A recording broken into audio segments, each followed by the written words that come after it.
You don't trade a raw diamond that could be worth billions tomorrow for a solid gold bar unless you have a knife pressed against your throat and a debt that needs paying today to survive until tomorrow. That precise level of desperation is radiating from the Los Angeles Dodgers offices at the dawn of spring training 2026, and the rest of baseball can smell it from 1,000 miles away. The report that Times of India and Chosen Biz detonated behind the scenes is a lightning bolt through the spine of Major League Baseball. Andrew Friedman's war plan is as audacious as it sounds reckless. The Dodgers are seriously weighing whether to ship 23-year-old Japanese phenomenon Roki Sasaki to their most despised and ancient rival, the San Francisco Giants. The return package? The iron-armed $90 million workhorse Logan Webb. Today we're performing a complete surgical dissection of this tactical panic. We'll expose why the Dodgers are willing to sacrifice their samurai tomorrow, how baseball's swift justice devoured Los Angeles' billion-dollar rotational, and why the Giants are grinning ear to ear at the prospect of stealing Hollywood's future from right under their noses. Before this forbidden negotiation unfolds on your screen, I'm placing the executive clipboard directly in your hands. California's future is yours to decide. Do you have the cold nerve to hand Roki Sasaki, the fastest arm out of Asia, to your fiercest division rival, just to guarantee Logan Webb consumes 200 innings annually and rescues your bullpen from total implosion? Or do you gamble on your porcelain pitchers staying healthy and keep the samurai in Dodger blue? Think without emotion, because in baseball, hesitation turns franchises into cautionary tales. Let's examine the tactical crime scene. The Dodgers assembled the most expensive rotation in the sport's history. Blake Snell, Yoshinobu Yamamoto, Tyler Glasnow. On paper is untouchable. In reality, it resembles a hospital intensive care unit with a luxury tax bill attached. Every single name on that list carries an injury history that makes front office executives reach for antacids. Ohtani returns to pitching in 2026 with strict innings ceiling that cannot be pushed. What this roster doesn't need is more potential. It's drowning in potential. What it desperately lacks is the one quality money apparently cannot guarantee: durability. Logan Webb is a definitive definition of a workhorse. In 2025, he led the entire National League with 224 innings pitched, ascending that mound 34 times without drama or medical bulletins. He doesn't break. He doesn't request maintenance days. He takes the ball, throws 7 innings of competitive baseball, and goes home. He is the life insurance policy the Dodgers never purchased when they were busy writing checks for superstars, and now they're paying the premium in panic. This is precisely where baseball's swift justice storms through the gates of Dodger Stadium, demanding payment for accumulated arrogance. Andrew Friedman constructed his roster believing elite talent would simply overpower the injury gods, that accumulating enough stars would statistically guarantee health across the board. The karma extracted from that philosophy is the specific flavor of fear now gripping the front office. The punishment for ignoring durability while chasing brilliance is being forced to consider the previously unthinkable.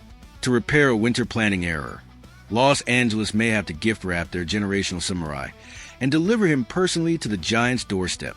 The symbolism alone is staggering. The Dodgers and Giants rivalry is older than most living fans, soaked in decades of hatred and competitive venom. These two franchises have completed precisely 2 meaningful trades in the last half-century, and neither involved anyone remotely approaching Skeens or Sasaki-tier talent. Sending Sasaki north doesn't just fill a rotation gap. It potentially arms the enemy with a weapon capable of haunting the Dodgers for the next decade. Sasaki's 2025 numbers don't tell the full story of his complicated rookie campaign. The ERA bloated to 4.46 across his starts, yes, and the walk numbers were genuinely alarming. 65 free passes across 74.1 innings is a command profile that sent analytics departments into emergency sessions. But context matters enormously here. Sasaki arrived from MPB adjusting to a completely different baseball, a foreign league's timing, and the physical demands of a 162-game schedule after years of carefully managed workloads in Japan. His playoff performance in the bullpen, a 3.29 ERA when the stakes were highest, revealed a competitor buried beneath the statistical noise. The Giants understand this distinction better than they're publicly admitting. They would receive a 23-year-old with elite velocity touching 102 miles per hour, a supernatural splitter, that embarrasses professional hitters, and 5 years of team control at a salary that represents a fraction of Webb's current commitment. Simultaneously, they shed $23 million annually from their payroll, creating financial flexibility to surround Sasaki with offensive support. From San Francisco's perspective, this trade delivers present competitiveness through Webb's departure and a potential franchise cornerstone through Sasaki's arrival simultaneously. That's not a trade. That's a franchise-altering heist executed with a smile. The competitive implications extend far beyond the single season.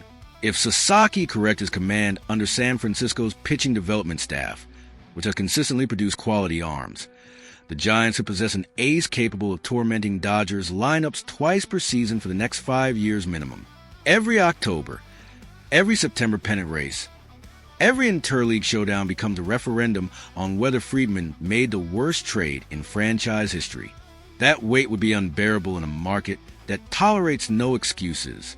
Friedman's defenders would argue that Webb transforms the Dodgers' October viability immediately. A rotation of Webb, Yamamoto, and a healthy Glasnow, with Ohtani and Snell providing depth, creates a postseason unit capable of competing at the highest level. Webb's ground ball tendencies played beautifully behind the Dodgers' elite infield defense, generating cheap outs and preserving a bullpen that's been chronically overextended. The math of winning now, when Ohtani and Freeman are simultaneously in their prime, justifies aggressive short-term thinking. But the emotional calculus refuses to cooperate with that logic. Sasaki didn't choose the Dodgers over every other franchise in baseball for strategic reasons alone. He came to Los Angeles specifically because of its Japanese community, its cultural familiarity, and the opportunity to pitch alongside Ohtani and Yamamoto. Trading him to a division rival 18 months after that commitment represents a betrayal that Japanese media would cover with the intensity of a national scandal. The relationship between the Dodgers and Japan's baseball fan base, a commercial goldmine worth hundreds of millions, would absorb damage that no World Series ring fully repairs. The operating table is prepared, and this contract just landed squarely in your lap. Staring at Sasaki's ERA struggles from last season alongside Webb's iron reliability. Do you slam the green button, send the Samurai North into enemy territory, and import the workhorse who guarantees your tricampeonato pursuit? Or does gifting your franchise's future to the most hated rival in baseball history constitute a crime no championship trophy can justify? Send your verdict crashing into the comments right now. Los Angeles accepts nothing short of a championship, and this decision will define what kind of franchise we choose to be. And don't you dare move away from this channel, because while we're debating whether to sacrifice the Samurai, a nuclear crisis just detonated inside the American League Central overnight. The Cleveland Guardians dropped a stunning offer on the table targeting a Pittsburgh Pirates pitcher for $5 million to complete their championship rotation. The identity of that arm about to change the AL landscape? I'm exposing everything in the next video. Stay locked in.